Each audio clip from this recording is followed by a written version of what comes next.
Étudier un document est une étape importante. Souvent, vous commencez l'énoncé par « à partir de l'étude détaillée ». Ici, nous allons voir, à partir de l'étude détaillée d'un graphique, quelles sont les limites de l'organisme à l'effort. On commence par prendre connaissance des éléments autour du graphique. Comme ici, vous avez une petite information concernant les conditions d'expérience. Il est indiqué ici qu'on enregistre de manière continue la consommation de dioxygène de Maud au cours d'un effort de plus en plus intense.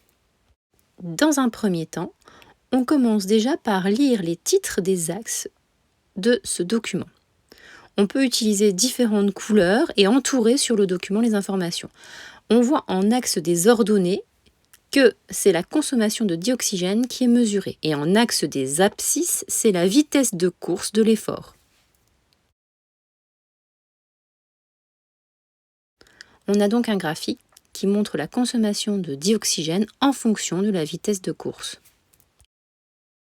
Dans un deuxième temps, on va décrire les variations globales de la courbe avec des valeurs chiffrées. Avant de rédiger, on va observer l'aspect global de la courbe. On voit qu'elle est faite de deux parties. Une première partie qui est en augmentation et une deuxième partie qui est en palier.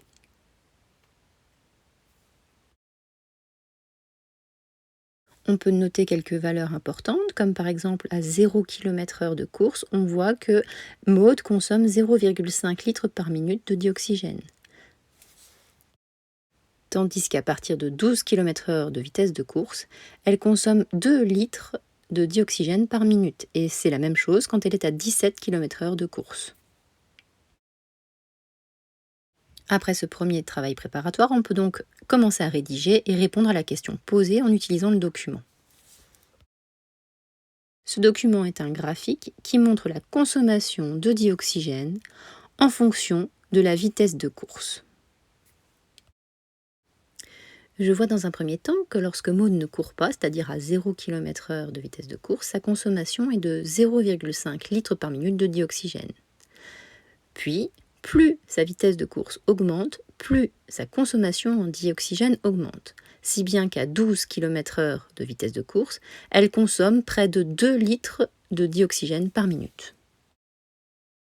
Par ailleurs, je vois qu'à partir de 13 km/h de vitesse de course, on voit la consommation de dioxygène qui stagne à 2 litres de dioxygène par minute environ. Cela montre qu'on a atteint la limite de l'organisme pour Maud, qui est de 2 litres de dioxygène par minute. C'est ce qu'on appelle le VO2 max, volume de dioxygène maximum consommé. Cela constitue une limite de l'organisme dans l'effort.